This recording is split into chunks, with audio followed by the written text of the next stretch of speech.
नमो अरिहंताणं नमो सिद्धाणं नमो आयर्याणं नमो वज्रायाणं नमो लोय संवसां ईसो पंचनमुक्कारो सब्बपावपणासं मंगलाणं च संवेत्स्यं पद्मगः वै मंगल मंगलं भगवान् वीरो मंगलं गौतम प्रभु मंगलं स्थूलिभद्राद्याः जैनधर्मोऽस्तु मंगलम् सर्वारिष्टप्रणाशाय सर्वारिष्टार्थदायिने सर्वलब्धिनिधानाय श्री गौतम स्वामिने नमः।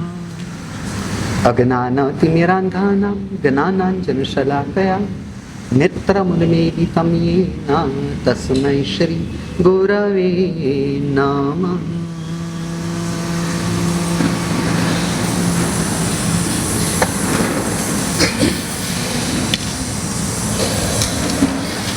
हम समझ रहे थे त्याग को और समझने का प्रयास करेंगे वैराग्य। त्याग के संदर्भ में हमने कल समझा कि त्याग के विरोधी दो चीजें हैं। त्याग के विरोध में एक तो है परिकर और दूसरा है भोग। अब निराकार और चैतन्यमय आत्मा वह साकार द्रव्य में से कुछ भी प्राप्त कुछ भी ग्रहण कर ही नहीं सकती और उसी प्रकार निराकार और चैतन्य द्रव्य आत्म द्रव्य वह साकार और जड़ द्रव्य में कुछ भी भुगत नहीं सकती। यह अंतर में निर्णय होने पर जीव को त्याग के परिणाम अंतरात्मा में स्पर्श करते ही नहीं कि मैंने त्याग किया, मैंने ये छोड़ा, क्योंकि मुझसे ग्रहण ही नहीं हो पाता तो वो छोड़ने का कर्ता भाव रूप अहंकार परिणामों के वश मैं कैसे हो पाऊंगा। अगर मैं कुछ ग्रहण कर पाता, अगर मैं कुछ अपने पास रख पाता आत्मा में, तो त्याग के परिणामों की बात उचित बनी। मैं ग्रहण ही नहीं कर पाता तो त्याग भी मुझसे कैसे हो सकता। कुछ समझ रहे हो? स्पष्टता आ रही है? इसलिए त्याग और ग्रहण वो व्यवहार से मान्य है। निश्चय नहीं के दृष्टिकोण से त्याग और ग्रहण आत्मा में मान्य है ही नहीं। हाँ, व्यवहार नहीं से हम त्याग और ग्रहण का स्वीकार करते नहीं करते हैं, ऐसी बात नहीं, परंतु अंतर के परिणामों में हम निश्चय नहीं को लेकर चलेंगे। हमारी जो आगे बात चली कि परिणाम में आत्मा के परिणाम में निश्चय नहीं और मन वचन काया के आचारों और विचारों में व्यवहार नहीं। आत्मा के परिणामों में निश्चय नहीं, यानी जो वास्तविक सत्य है वह आत्मा के परिणाम में, श्रद्धा में, मान्यता में वह हम लेकर चले और मन वचन काया के आचार और विचार में व्यवहार नए से जो लोक में मान्य चीज है ग्रहण और त्याग, इस दोनों को आत्मा के परिणामों में स्पष्टता और मन वचन काया के आचारों का सेवन जब होता है तब यह संतुलित मोक्ष मार्ग बनता। समझ रहे हो? यही संतुलित जिन शासन बताया गया है। हम करते क्या है? व्यवहार के जो मन वचन काया के आचार और विचार को ही पूर्ण सत्य मान लेंगे और परिणामों में स्पष्टता ना होने पर क्या होता है कि मुझे पैसे मिले, जो हमारी दूसरी शिविर थी, तो संयोग को हम प्राप्ति मान लेते हैं। आत्मा के लिए संयोग को हम प्राप्ति समझ लेते हैं, फिर प्राप्ति में मालिक स्थापित करते हैं, उस मालिक से अपने आप को समृद्ध श्रीमंत समझते हैं। उस मालिकी से अपने आप को सक्षम कैपेबल समझते हैं, उस मालिकी से अपना विकास समझते हैं। पैसों का विकास यानी हमारा विकास हम मान लेते हैं, समझ रहे? उस मालिकी में आधारता की बुद्धि मान लेते हैं कि पैसे की मालिकी ना रही तो हम निराधार हो गए, समझ रहे? इसलिए उस मालिकी में आधारता की बुद्धि स्थापित करते हैं और उस मालिकी से ही सुख की मान्यता को धारण करते हैं। समझ में आ रही है बात? उस मालिकी से ही सुख मान लिया, यानी पैसे से और पैसों की मालिकी से सुख, जो कि निराकार है। सुख निराकार है और निराकार सुख का आधार मान लिया पैसे और पैसों की मालिकी, समझ रहे? इसलिए क्या होता है कि आत्मा के परिणामों में हम गलतियों को लेकर चलते हैं और मन वचन काया के आचार और विचारों में परमात्मा ने जो बताया उसका आचरण करते, उसका सेवन करते और उससे हम धर्म समझ बैठते। कुछ समझ रहे हो? फिर से हमने क्या किया? आत्मा के परिणामों में वास्तविकता को लेकर चलना, आत्मा के परिणामों में निश्चय नय को लेकर चलना, यानी द्रव्य और द्रव्य के स्वभाव को लेकर चले। बराबर है? द्रव्य और द्रव्य के स्वभाव की जागृति और विवेक को लेकर चले, यानी आत्मा और आत्मा के स्वभाव की जागृति और विवेक को लेकर, आत्मा और आत्मा के स्वभाव की जागृति और विवेक को लेकर हम आत्मा के परिणाम में रखकर चलेंगे। समझ रहे हो? अब हुआ क्या?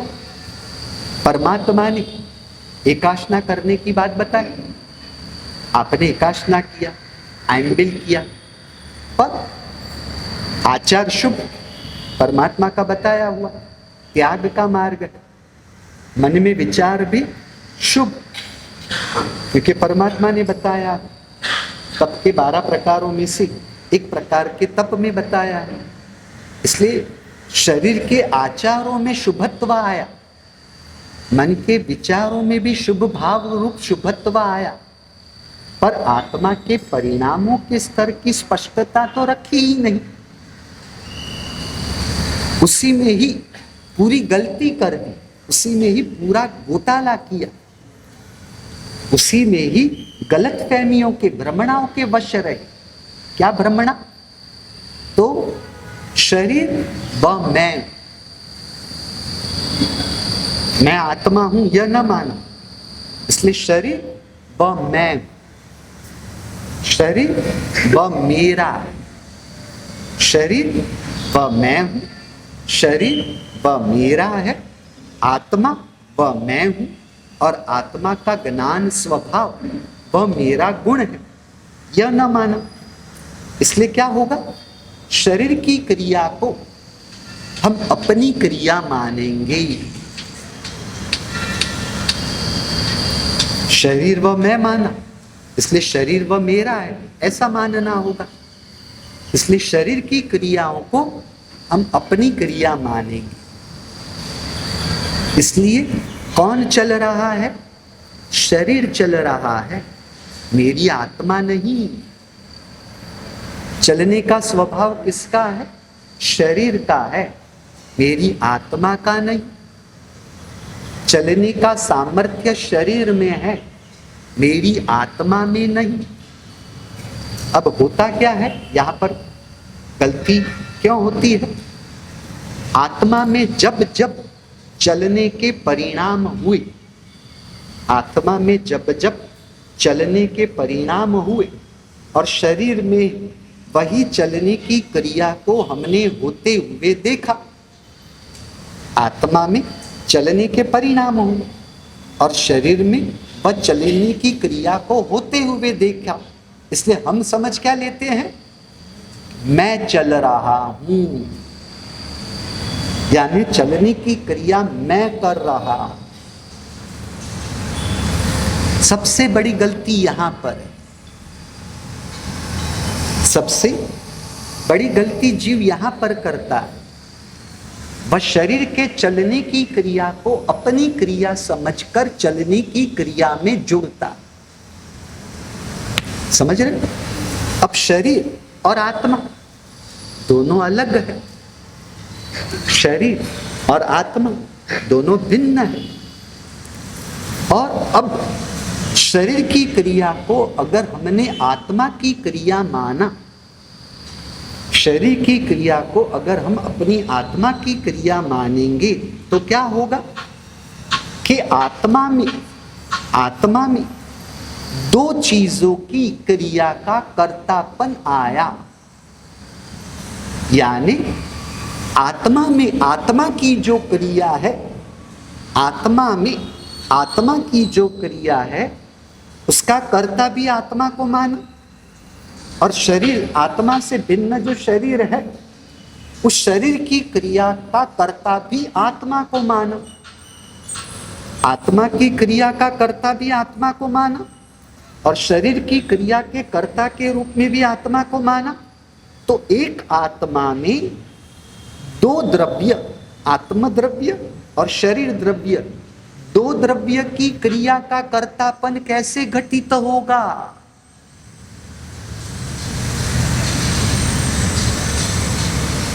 क्या हुआ? तारे दिखने लगे। इसे समझना ही थोड़ा कठिन पड़ता है, दूसरा समझने में कोई दिक्कत नहीं। आपको एक थोड़ी अब बात निकली है, थोड़ा विस्तार से, थोड़ी गहराई से बात को खोलते समझते।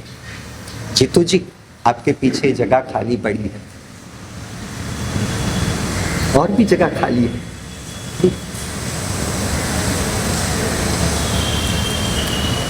कर्म बंध के 4 कारण बताए गए हैं।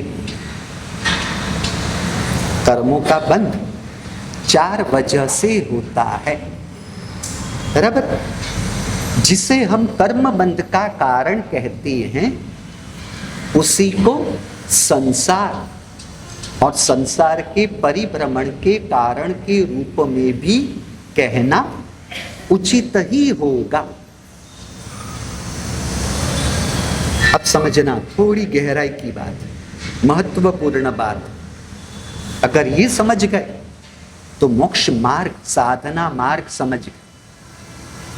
कर्म बंध के 4 कारण बताए, जिस वजह से कर्मों का बंध होता है उसकी 4 वजह बताई। कर्म बंध के 4 कारणों को दूसरा नाम दिया जा सकता है संसार के 4 कारण। समझ रहे? संसार के परिभ्रमण के 4 कारण बताए, बराबर। कौन से 4 कारण बताए? मिथ्यात्व, मिथ्यात्व, अविरति, अविरति, कषाय, कषाय और मन वचन काया की क्रियाएं, जिसे शॉर्ट में कहते हैं योग।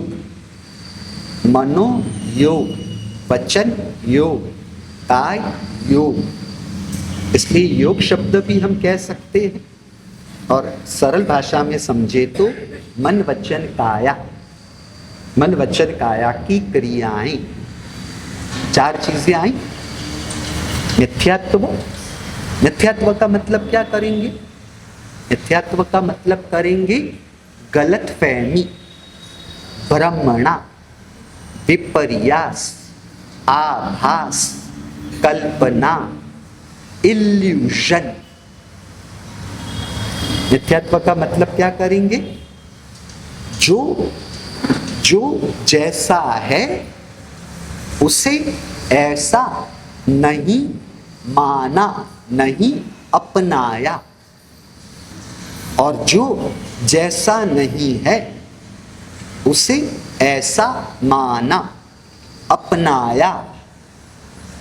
मिथ्यात्व के अलग अलग ये अर्थ हुई। बराबर है? समझ में आ रही है बात? मिथ्यात्व स्पष्ट हुआ। अविरति, अविरति का मतलब है अपने आप को मर्यादा में ना रखना, अपने आप को नियम में ना रखना, अपने आप को अभिग्रह में ना रखना। ये इसका सामान्य अर्थ है। अविरति का वास्तविक अर्थ क्या है? अविरति का वास्तविक अर्थ क्या है, इसे थोड़ा खोल दे। अब कषाय के 4 प्रकार बताए। कषाय के 4 प्रकार, क्रोध यानी गुस्सा, मान यानी अहंकार, ईगो, माया यानी दम, फ्रॉड, ठगना, कपट, बराबर, और लोभ, प्रलोभन, ग्रीडीनेस, टू ग्रीड, ग्रीडीनेस, बराबर। अब इन चारों कषाय के 4 प्रकार बताए। इन चारों कषाय के 4 प्रकार है। सबसे पहला है तीव्रतम कषाय, जिस प्रकार इंग्लिश में गुड, बेटर, बेस्ट 3 कक्षाएं बताइए। गुड से बढ़कर है बेटर, बेटर से बढ़कर है बेस्ट। तो यहाँ हिंदी भाषा में, गुजराती भाषा में, संस्कृत भाषा में ये 3 कक्षाओं को अलग अलग बताया जाता है। सुंदर, सुंदरतर, सुंदरतम, श्रेष्ठ, श्रेष्ठतर और श्रेष्ठतम। ये शब्द सुने हुए हैं, इसका तात्पर्य समझ में आया? वो गुड, बेटर, बेस्ट की 3 कक्षाओं को बताता है, बराबर। तो कषायों के 4 प्रकार। सबसे बढ़ के है तीव्रतम कषाय, सबसे बढ़ के है तीव्रतम कषाय। उससे नीचे उतरता हुआ है तीव्रतर कषाय, उससे उतर के हुआ तीव्रतर कषाय, उससे उतर के हुआ तीव्र कषाय, समझ रहे हो? और उससे उतरता हुआ मंद कषाय, समझ रहे हो? मन, तीव्र, तीव्रतर और तीव्रतम। इतनी बात समझ में आई? ना समझ में आई तो संकोच रखे बिना पूछ सकते हो, मुझे ऐसे ही आगे जाने मत देना। अगर यह समझ में आ गया तो आपको मोक्ष मार्ग समझ में आ जाता है, साधना मार्ग स्पष्ट हो जाता है, बराबर। अब जिन शासन में जीवों की अलग अलग कक्षाएं बताई है, लेवल बताए हैं, संसार में कक्षाएं हैं, UKG, lower KG, first standard वगैरह, जो first standard, second standard, fourth standard, 10th standard, ये कक्षा ही है ना, स्टैंडर्ड कहो या कक्षा कहो। तो जिन शासन में जीवों के विकास फर्स्ट से सेकेंड ऊपर बढ़ के, सेकेंड से थर्ड बढ़ के, थर्ड से फोर्थ स्टैंडर्ड बढ़ के, तो यहाँ पर उस प्रकार की 14 कक्षाएं बताई है, 14 लेवल बताए हैं, समझ रहे?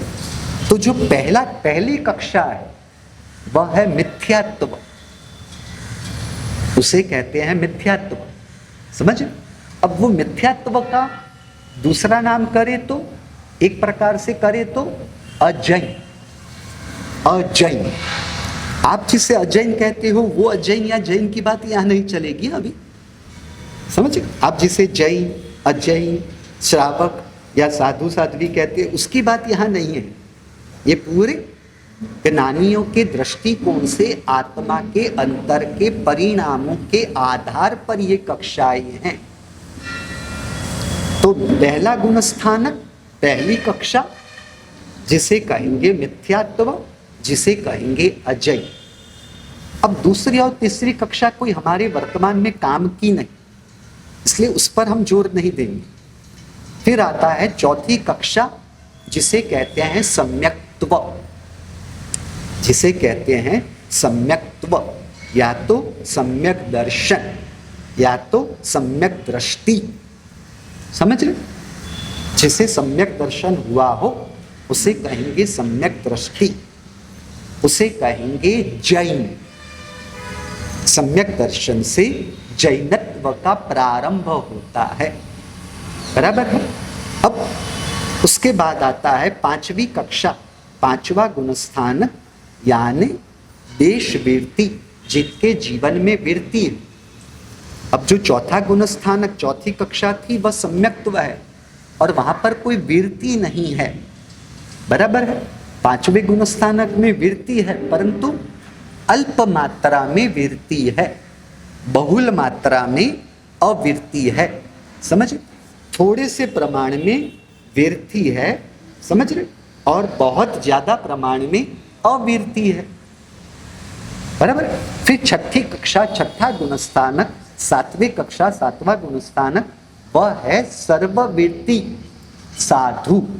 साधु कहा तो साध्वी समझ लेते हैं, श्रावक कहा तो श्राविका समझ लेते हैं, उसकी बात अपने आप समझ लेना। तो छठी और 7वीं कक्षा बताई सर्ववृत्ति, जिनके जीवन में पूरी वृत्ति, बराबर, और उन्हें कहते हैं साधु। इतनी बात समझ में आई? अब कर्मबंध के, संसार के 4 कारणों की बात थी ना, बराबर, तो उसको हम इसके साथ जोड़ते जाएंगे। अब जो पहली कक्षा बताई मिथ्यात्व की, उसके साथ कौन सा कषाय रहता है? उसके साथ तीव्रतम कषाय रहता है, उसके साथ तीव्रतम। आपकी भाषा इनको याद नहीं रहेगी, समझ रहे, इसलिए वो भाषा का उपयोग नहीं करते। तो मिथ्यात्व के साथ तीव्रतम कषाय रहता है।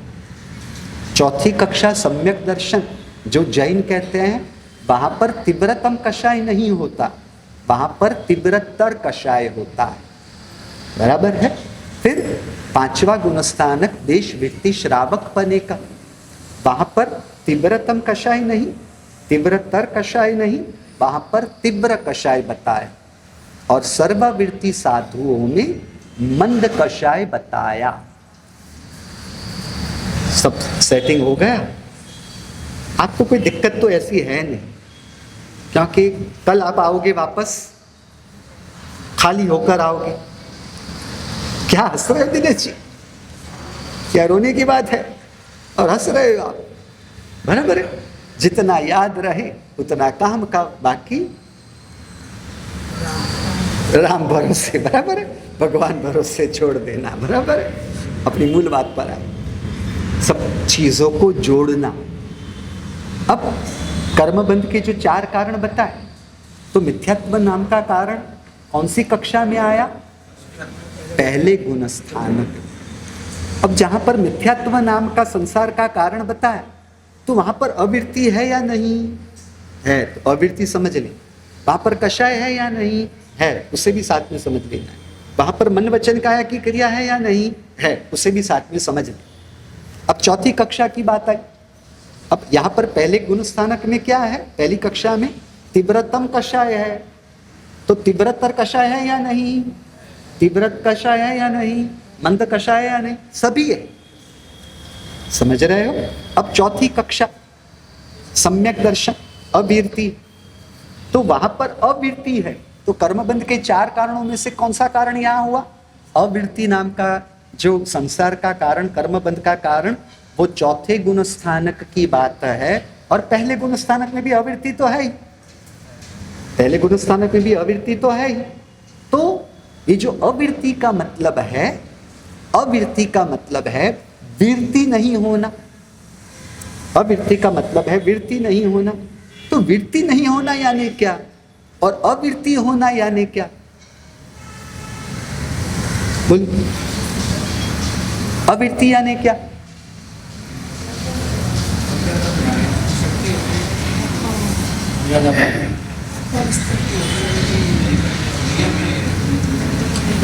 अवृत्ति यानी क्या और वृत्ति यानी क्या? आप सबने तो नियम लिए हैं, तो आप तो श्रावक बने में आ गए। क्या जी सर? आईना है आईने में, घर पे आईना रखा है जी सर, बराबर है हुआ नहीं? ठीक है, हमें कोई दिक्कत नहीं। अब अविरति यानी क्या और विरति यानी क्या, उसका तात्पर्य समझते हैं। क्योंकि हम अभी क्या बात कर रहे थे, नियम में आना, नियम में नहीं होना यानी अविरति, मर्यादा में नहीं होना। आपने गलत नहीं कहा, पर ये किस मर्यादा की बात है? तो सम्यक दर्शन का मतलब क्या हुआ? जहां आत्मा ने अपने आत्मा का अनुभव किया है। आत्मा जब अपने आत्मा का अनुभव प्राप्त करती है तब उसे सम्यक दर्शन कहते हैं। अब शक्कर का अनुभव करोगे तो शक्कर की मिठास का अनुभव ना चाहते हुए भी होना ही है, क्योंकि मिठास और शक्कर अलग थोड़ी ना है। पानी का अनुभव करने जाओगे तो पानी की शीतलता उसके साथ अभिन्न संबंध से जुड़ी होने के कारण पानी का अनुभव करते ही पानी के शीतलता गुण का अनुभव होना ही है, अलग नहीं है। उसी प्रकार आत्मा का अनुभव होते ही आत्मा के आनंद का अनुभव हो जाता है। और जिसने आत्मा और आत्मा के आनंद का अनुभव किया है उसे अंतर से वो निर्णय आ जाता है, वो डिसीजन आ जाता है, वह कंफर्म हो जाता है कि जड़ में तो आनंद है ही नहीं, जड़ में तो सुख का अंश है ही नहीं। ऐसा अनुभव से जानते हुए भी जो अपने आप को आत्मा और आत्मा के आनंद में नहीं रख रही है और जो कर्म के उदयों से जड़ की और जड़ के भोग की ओर खींची चली आ रही है, समझना, जिसने आत्मा और आत्मा के आनंद का अनुभव किया। दिनेश जी, बाहर में 45 डिग्री टेम्परेचर है, लू पड़ रही है राजस्थान में, बराबर है, चमड़ी जल जाए, और आपके घर में एसी है 15 डिग्री पर रखा हुआ, एकदम चिल्ड रूम है, तो समझदारी किसमें थी? उस चिल्ड रूम में अपने आप को सुरक्षित रखना, शीतलता में रखना। अनुभव शीतलता का करते हुए भी आप अपने आप को उसमें नहीं रख पा रहे हो, और व्यापार की वजह से, व्यवहार की वजह से आपको बाहर मार्केट में 45 डिग्री के टेम्परेचर में खींचकर आना पड़ा ना। समझ रहे क्या कहना चाहता हूं? उदाहरण के रूप में उसी प्रकार आत्मा ने जब अपने आत्मा और आत्मा के आनंद का अनुभव किया और उन्हें निर्णय आ गया कि मैं ही आनंद स्वरूप हूं और जड़ में आनंद का अंश नहीं, परंतु वो कर्म जीव को घसीट के समझ रहे हो, उसे जड़ और जड़ की भ्रमणात्मक जो भी उसकी क्रिया है उसमें खींच कर लेके जा रहा है, तो अपने आत्मा में वीरति पूर्वक नहीं रहना और अपने आत्मा के बाहर जाना, इसे कहते हैं अवीरति।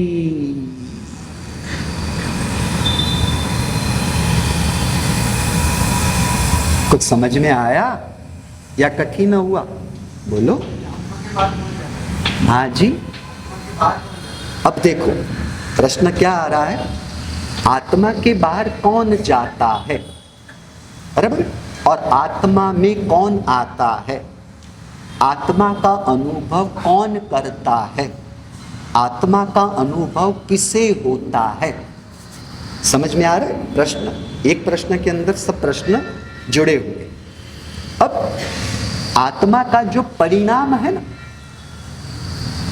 जिसे कहते हैं उपयोग, वह आत्मा जो अपने परिणाम रूप उपयोग है उसे वो एक्सट्रोवर्ड कर रहा है, वो बहिर्मुख हो रहा है।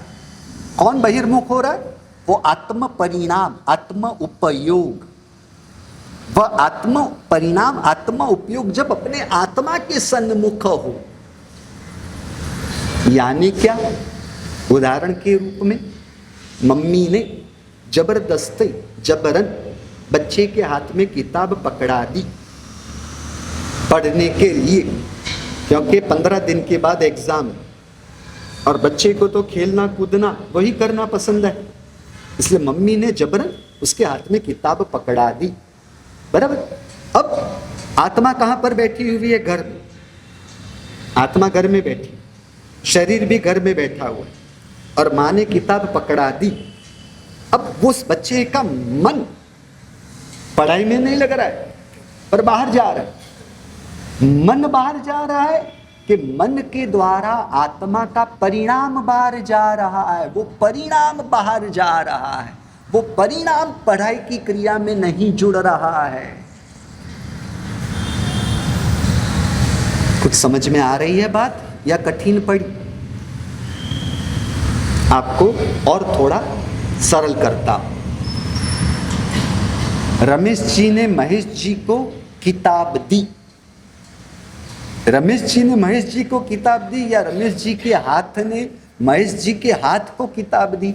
महेश जी के हाथ ने रमेश जी के हाथ से किताब ली। रमेश जी ने महेश जी को किताब दी या रमेश जी के हाथ ने महेश जी के हाथ को किताब दी? महेश जी के हाथ ने रमेश जी के हाथ से किताब ली। तो रमेश जी ने किताब दी या उनके हाथ ने किताब दी?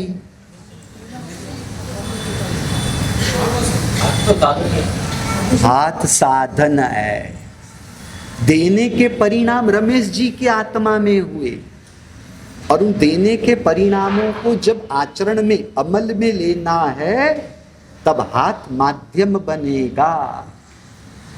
खड़े होने के परिणाम आत्मा में बने, उस खड़े होने परिणामों को आचरण में लेना होगा तो पैर वो माध्यम साधन बनेंगे।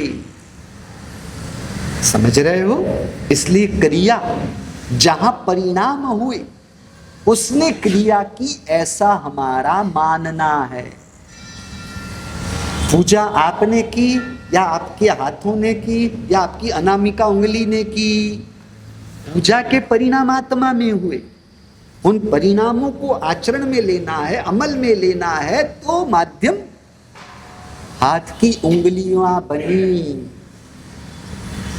समझ में आ रही है बात? तो परिणाम वह आत्मा में हुए या परिणाम आत्मा के परिणाम से परिणाम हो, आत्मा के उपयोग से परिणाम हो। समझ रहे हो? उसी प्रकार परिणाम आत्मा में हुए, जब उसे विचार के रूप में आचरण में लेना है तब मन माध्यम बनता है, साधन बनता है। उसकी तो बात बताई अभी। जब परिणामों को लेन देन की क्रिया के रूप में आचरण में लेना है तो हाथ माध्यम बना। चलने दौड़ने खड़े के रूप में वह क्रिया को आचरण में लेना है तो पैर माध्यम बनेंगे। कुछ सुनने के रूप में परिणाम बने तो कान माध्यम बनेगा। कुछ देखने के परिणाम बनेंगे तो आंख माध्यम बनेगा। कुछ खाने के परिणाम बनेंगे तो जबान माध्यम बनेगी। कुछ छूने के परिणाम आत्मा में होंगे तो चमड़ी वह माध्यम बनेगी। उसी प्रकार कुछ परिणाम आत्मा में बने, जब उसे विचार में लेना है तब मन माध्यम बनता है। दोषी एक अपेक्षा से आत्मा ही है, क्योंकि मन स्वतंत्र रूप से कोई भी विचार करने वाला ही नहीं है। अगर आत्मा का बैकिंग ना हो, आत्मा के परिणामों का बैकिंग, सपोर्ट, वो आधार ना हो, वो धक्का ना हो, तो मन स्वतंत्र स्वयं थोड़ी ना कोई विचार करेगा। कैसे कर पाएगा? इसलिए आप लोग क्या कर देते हो, मन और आत्मा जैसे कि दो लोग आपके अंदर बैठे हुए, उस तरह से आप अलग अलग विभाग करने चले जाते हो। समझ रहे हो?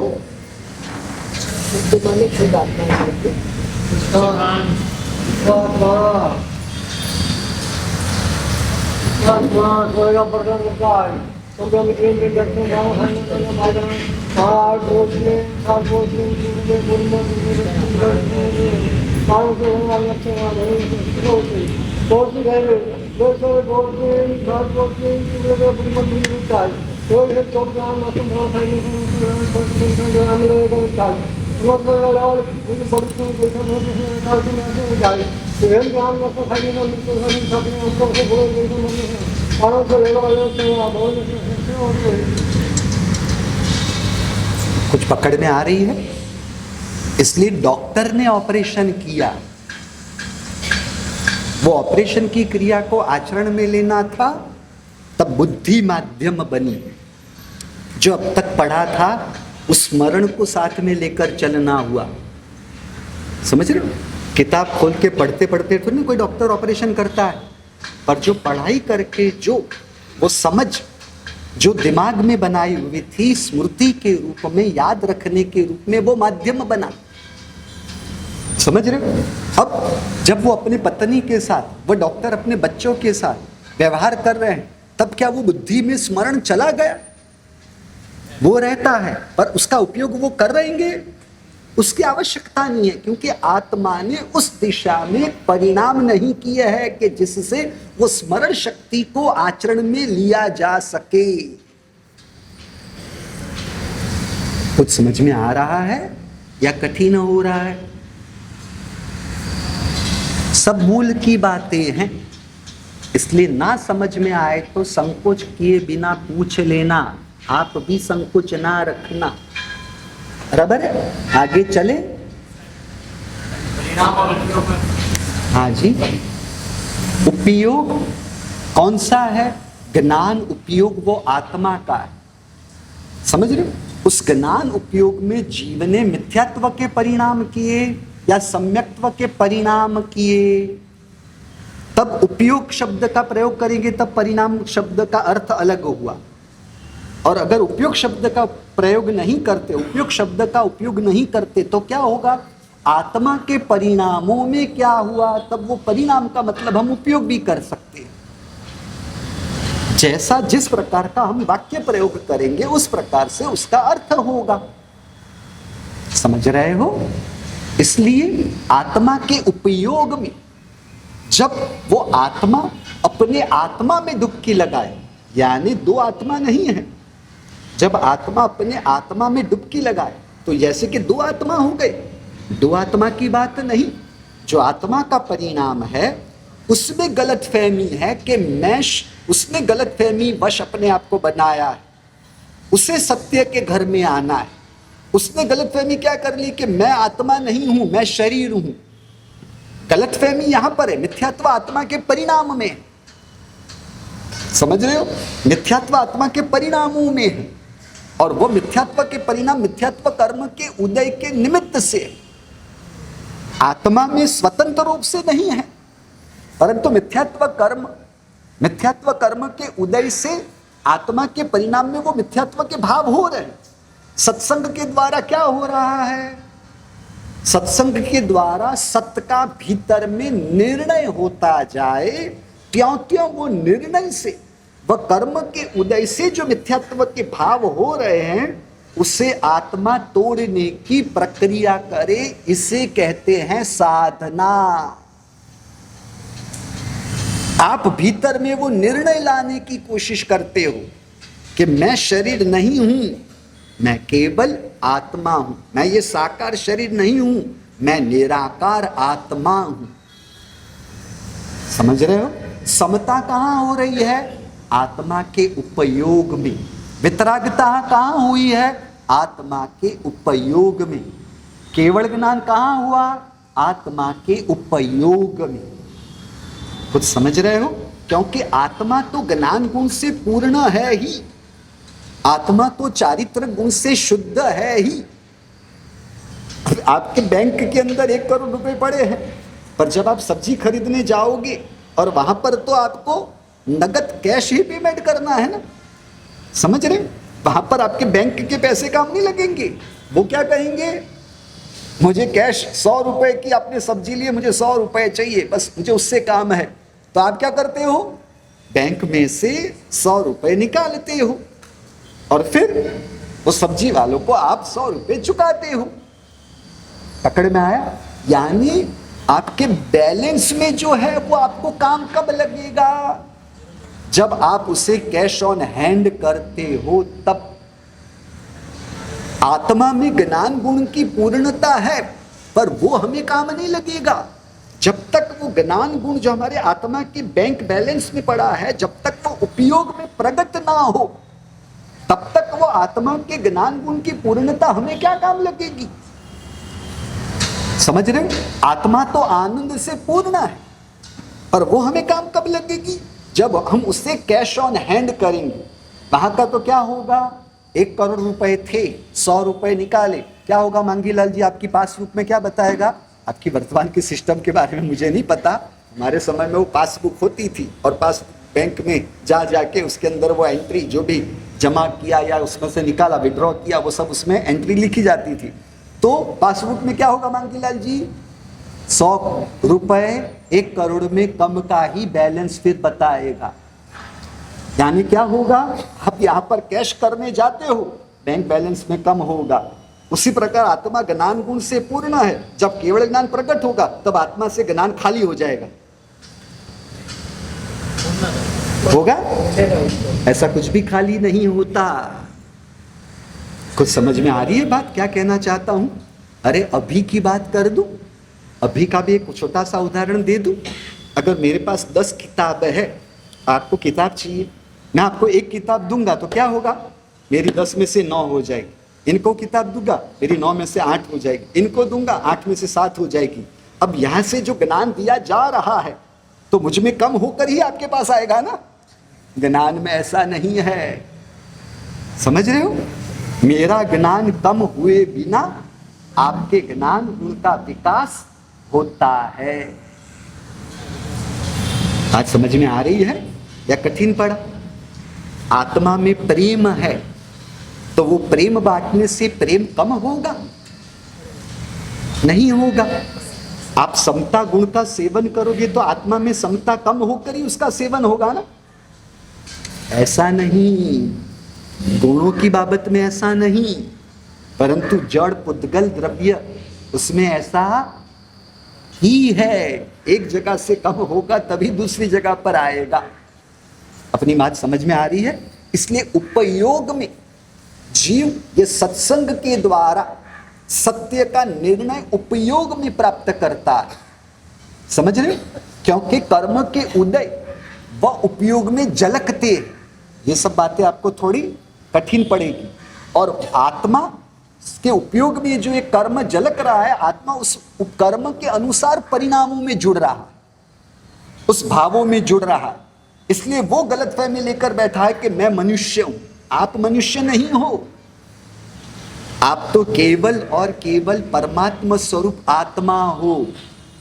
शरीर के संयोग से आपकी क्षणिक अवस्था मनुष्य पने की है, आप मनुष्य नहीं हो। पकड़ में आ रही है बात? तो उपयोग में कर्म के उदय की असर में वो बेहोशी पूर्वक जुड़ा, उसे कहते हैं मिथ्यात्व। तो अब आत्मा ने अपने आत्मा में डुबकी लगाई और आत्मा के आनंद का अनुभव हुआ और उससे यह भी निर्णय आ गया कि जड़ में तो सुख है नहीं। अनुभव से जो निर्णय होते हुए भी कर्म का उदय उस उपयोग को बाहर में जड़ और जड़ की क्रियाओं में खींच कर लेके जाता है, इसे कहते हैं अविरति। इसी को कहते हैं तीव्रतर कषाय। था पढ़ियो? चारित्र का दूसरा नाम क्या है? चारित्र का दूसरा नाम क्या है? स्थिरता। वृत्ति भी है पर चारित्र का मतलब स्थिरता। तो अचारित्र का मतलब क्या है? अस्थिरता। समझ रहे हो? कषाय किस में आता है? चारित्र में या अचारित्र में? अचारित्र में। समता किस में आएगा? चारित्र में। क्षमा, नम्रता, सरलता, संतोष किस में आता है? चारित्र में आता है। इतनी बात समझ में आ रही है? चारित्र में आए तो क्या हुआ? आत्मा अपने आत्मा के गुणों में स्थिर। आत्मा अपने आत्मा के गुणों में स्थिर हुई, ये व्यवहार भाषा। निश्चय भाषा, आत्मा अपने चारित्र गुण में स्थिर हो।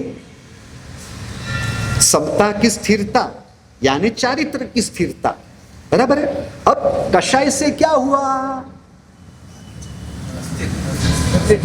कषाय से आप जो कहते हो अस्थिरता, बात बराबर है, परंतु कषाय में भी स्थिरता है। कषाय में स्थिरता क्या है? दोषों में स्थिरता। क्योंकि आत्मा का गुण तो चारित्र है, तो वो क्या करता है? वो जो आत्मा का गुण नहीं उसमें स्थिरता रखनी थी, उसकी जगह पर उसने क्या किया?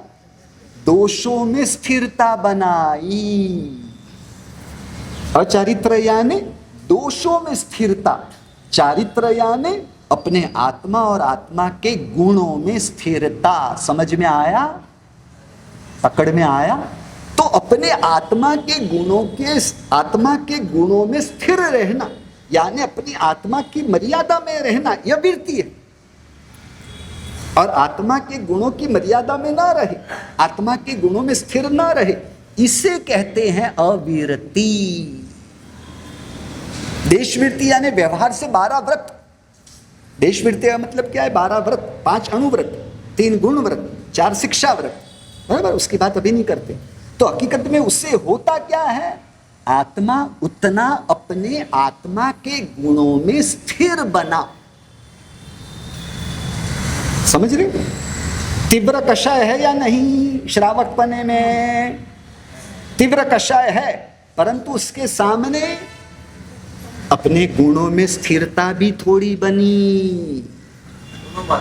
दोनों साथ में है। समझ रहे हो या कठिन पड़ा? पकड़ में आया?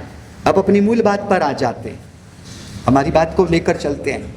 मिथ्यात्व, अवृत्ति, अवृत्ति यानी तीव्रतर कषाय, अवृत्ति यानी अपने गुणों में स्थिर नहीं होना, अवृत्ति यानी दोषों में स्थिर होना। पकड़ में आ रही है बात? तीसरा कारण क्या बताया? मिथ्यात्व, अवृत्ति, कषाय। तो इस कषाय में हम किसे लेंगे? तीव्र कषाय और मंद कषाय को कषाय में लेंगे, और अवृत्ति में क्या लेंगे? तीव्रतर कषाय लेंगे। तात्पर्य समझ गए? शब्द अलग है पर उसके अर्थ को तीव्रतर, तीव्र और मंद कषायों से अलग समझना पड़ता। समझ रहे हो? ये बात कहीं कोई किताब में आपको नहीं मिलेगी, बराबर है। अब चौथा कारण है मन वचन काया, यानी हमारे कर्म बंध संसार के 4 कारण, मिथ्यात्व, अवृत्ति, कषाय और योग। इतनी बात हुई। अब इसको और समझते। हाँ, कषाय का मतलब है तीव्र कषाय और मंद कषाय। देखा जाए तो तीव्रतर कषाय भी कषाय में ही समावेश प्राप्त कर लेता है, परंतु जीवों को सरल बने इसलिए अवृत्ति को थोड़ा अलग किया। समझ रहे हो? इसलिए आपको बुद्धि क्या होती है? चलो मैं अपने आप को वृत्ति में लाता जाऊं, पर वृत्ति का तात्पर्य समझना था। वो तात्पर्य समझने के रूप में आपको तीव्रतर कषाय की बातें खोली। अवृत्ति का तात्पर्य खुद में स्थिर ना होते हुए दोषों में स्थिर होना। समझ रहे हो? परंतु सम्यक दर्शन है, इसलिए क्या होता है कि मान्यता गलत नहीं है, पर से सुख की मान्यता नहीं है। सुख का अनुभव खुद का किया, इसलिए खुद से ही सुख की मान्यता है। बराबर है? अपने पास थोड़ा समय बचा है। हाँ जी, एक ही बाजू, बाजू बाजू नहीं है, कोई फर्क नहीं है। अब अपनी मूल बात पर। अब 4 कारण संसार के बताए। अब समझना, मिथ्यात्व से सबसे ज्यादा से ज्यादा कर्म कितने समय का होता है? तो 1 करोड़ को कहते हैं कोटि। करोड़ के लिए शब्द संस्कृत में उपयोग करते हैं कोटि, और 1 करोड़ मल्टीप्लाई बाय 1 करोड़, यानी कोटि और कोटि दोनों को मल्टीप्लाई करें तो संस्कृत में उसे बन जाता है कोटा कोटि। समझ में आया? अब सागरोपम यानी सागर की उपमा, उपमा यानी बराबरी, तुलना, कंपैरिजन, जिसकी कंपैरिजन सागर के साथ होती हो उसे कहते हैं सागरोपम। समझ में आया? सागरोपम शब्द का अर्थ उपम, उपम यानी उपमा। समझ रहे? उपमा यानी वो आपके रवि का उपमा नहीं, हाँ बराबर, रवि का जो उपमा बनाते हो वो नहीं। उपमा यानी तुलना, कंपैरिजन, बराबरी। समझ रहे हो? आपका चेहरा चांद जैसा है तो क्या हुआ? चांद की उपमा दी, यानी चांद से तुलना की, कंपैरिजन की। बात समझ रहे हो? तो सागर के जैसी जिसकी मात्रा है, जिसकी तुलना सागर से की जाती हो उसे कहते हैं सागरोपम। यानी वर्तमान में सबसे बड़ा समंदर पैसिफिक समंदर है ना, पैसिफिक ओशन है, बराबर। अब इस पैसिफिक समंदर में से आज आपने 1 बूंद पानी की निकाली, फिर 1,00,000 वर्ष बीत जाए, उसके बाद वापस छोटे से छोटी एक बूंद निकाली, 1 ड्रॉप ऑफ वाटर। फिर वापस 1,00,000 वर्ष बीत जाए, फिर एक बूंद, फिर 1,00,000 वर्ष बीत जाए, फिर एक बूंद, फिर 1,00,000 वर्ष बीत जाए, फिर एक बूंद। ऐसा करते करते करते करते समंदर कब खाली होगा? वो जब खाली होगा तब ये सागरोपम का छोटा सा अंश होगा। यानी सागरोपम कितना बड़ा है उसकी हम थोड़ी बहुत कल्पना कर सके, एजम्पशन हमारा हो सके, अनुमान हो सके, इसलिए मैंने ये बात बताई। समझ रहे? बात पकड़ में आई? था पढ़ियो सागरोपम का वो सब माप अभी पढ़ना नहीं, वो पढ़ेंगे तो फिर कल से लोग ऐसे भी ये टॉपिक निकल के कल फिर इतनी संख्या रहेगी या नहीं रहेगी पता नहीं। हाँ, आज तो 8वां है, हाँ बड़ा दिन है इसलिए बड़े लोग आ जाए। हाँ आज 8वां है, कोई महिला मंडल की सामयिक तो नहीं है, सामयिक मंडल दोपहर, सामयिक मंडल दोपहर को है। अच्छा तो फिर दोपहर को अभी रख देते तो और थोड़ी संख्या हो जाती ना। आज बड़ी तिथि है इसलिए बड़े लोग आएंगे, कल छोटी तिथि है इसलिए बड़े लोग नहीं आएंगे। नहीं, पर 8 से तो नोम बड़ी होती है ना, तो आप 8 को बड़ी तिथि कहते हो, नोम को छोटी। हाँ नोम छोटी तिथि है। चलो जाने दो, अब इसके ऊपर क्या चर्चा की। तो मिथ्यात्व से सबसे ज्यादा कर्मबंध कितने समय का बताया? 70 कोटि सागरोपम, यानी 70 multiply by crore, multiply by crore, 1 crore के 7 शून्य 7 0, यानी 2 बार करोड़ यानी 14 0, और 70 का 1 0 यानी 7 के बाद 15 0 लगा दे, उतना सागरोपम। मिथ्यात्व से सबसे ज्यादा कर्मबंध। अब अविरति और कषाय, उससे सबसे ज्यादा कर्मबंध कितने समय का बताया? 40 कोटि सागरोपम। मन वचन काया से कर्मबंध का समय कितना बताया? 20 कोटि सागरोपम। मिथ्यात्व से 70 कोटि, अविरति कषाय से 40 कोटि, और मन वचन काया से 20 कोटि। इस दृष्टिकोण से भी देखा जाए तो यह अविरति कषाय और मन वचन काया से भी ज्यादा नुकसानदायक है, नुकसानकारक है मिथ्यात्व। अरे नहीं नहीं नहीं नहीं नहीं, अभी तो थोड़ी बात चालू हुई है, अभी तो उसके आगे जाना बाकी है, अभी मत रुक जाना। हाँ, अब ये जो अविरति और कषाय से 40 कोटि सागरोपम का ज्यादा से ज्यादा जो कर्मबंध बताया, और जो मन वचन काया से 20 कोटि का ज्यादा से ज्यादा कर्मबंध जो बताया है, वो मिथ्यात्व सहित अविरति कषाय हो तो 40 कोटि सागरोपम, मिथ्यात्व सहित मन वचन काया की क्रिया हो तो 20 कोटि सागरोपम। अगर मिथ्यात्व ना हो यानी सम्यक्त्व हो, मिथ्यात्व ना हो और सम्यक्त्व हो, तो अविरति हो, कषाय हो या मन वचन काया हो, उससे 1 कोटि सागरोपम भी कर्म बंध नहीं होता, उसके अंदर होता है। कुछ समझे? कुछ पकड़ में आई? अगर दाऊद का सपोर्ट या किसी आतंकवादी का सपोर्ट किसी इंसान को हो तो क्या होगा? वो ज्यादा गुंडागर्दी करेगा, एक उदाहरण के रूप में। और किसी आतंकवादी का सपोर्ट, गुंडे का सपोर्ट निकल जाए तो हाँ, उसकी हवा निकल जाएगी। तो समझ रहे हो क्या कहना चाहता हूं?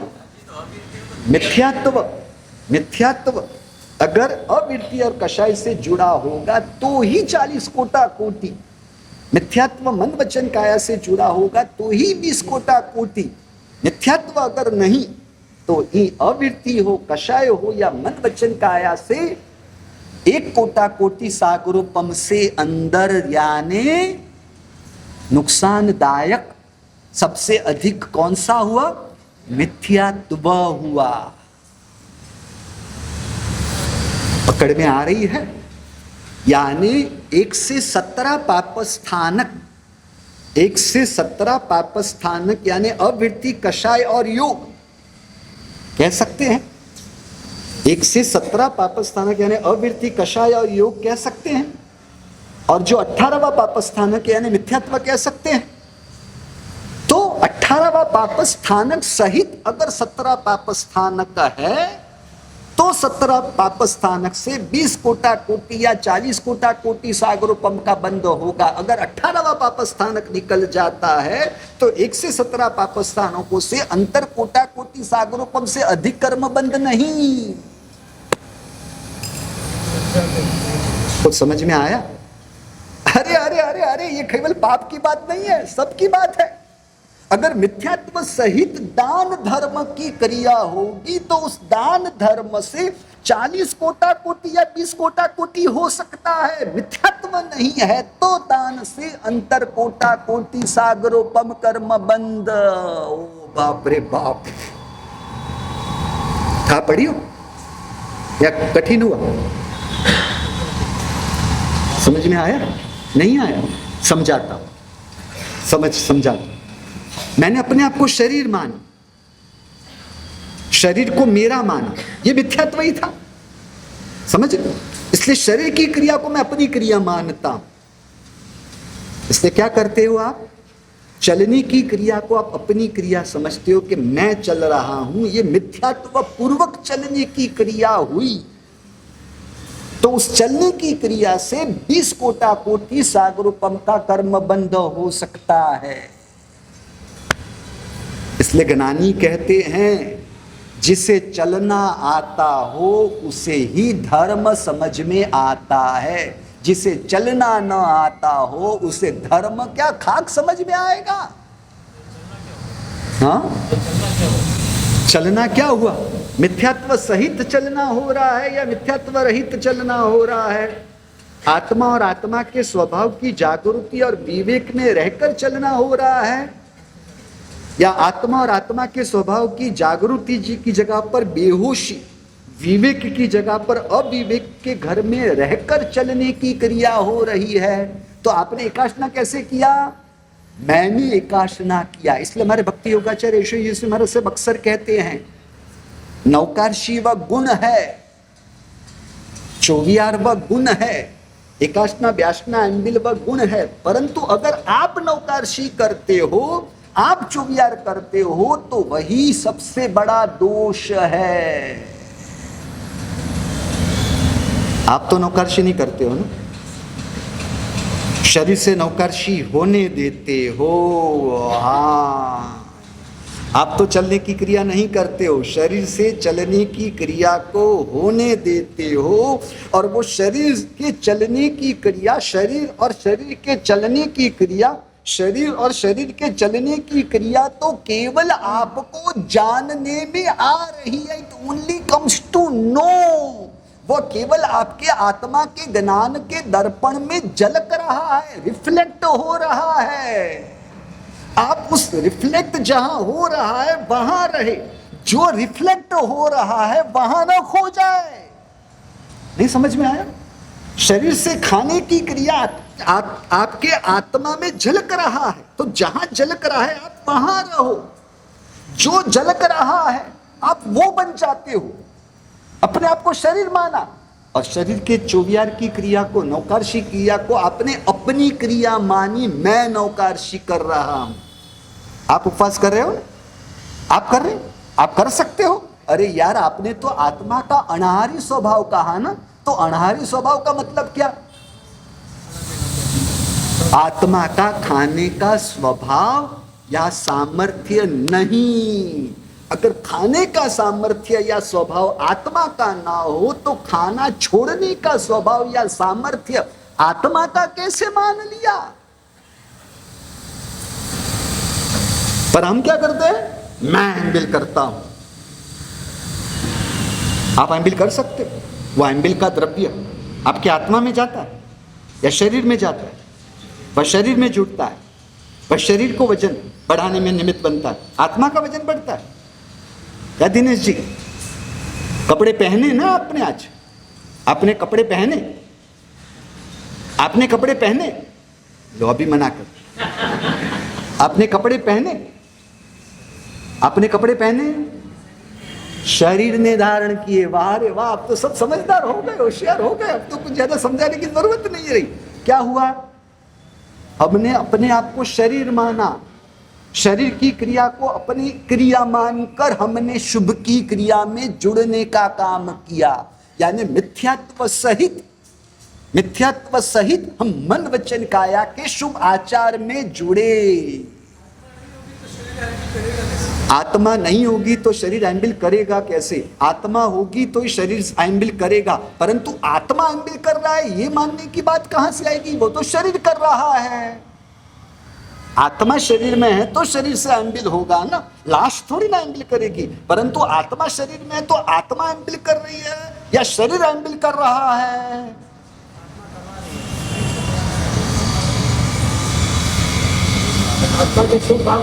चलो अभी टाइम हो गया है, सब खड़े हो के भागने की तैयारी कर रहे हैं। इनकी सब्र की परीक्षा नहीं लेनी चाहिए।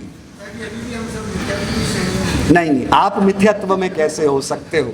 आप कैसे मिथ्यात्व में? आप तो 25वें तीर्थंकर के रूप में मेरे शिरो मान्य हो यार, समझ रहे? विशेष बात आगे, अब आज का टिकाए रखोगे तो आज के विषय के साथ अनुसंधान को जोड़ते हुए आगे बात को समझ पाओगे। समझ रहे हो? यहां पर शुभ की क्रिया की टीका या निंदा की तो बात ही नहीं। शुभ की क्रिया निरर्थक है ऐसी भी कोई बात नहीं, कई लोग उसका उल्टा अर्थ पकड़ते हैं। यहां बात क्या चल रही है? You are an observer, observer an observe, be as an observer, live as an observer only.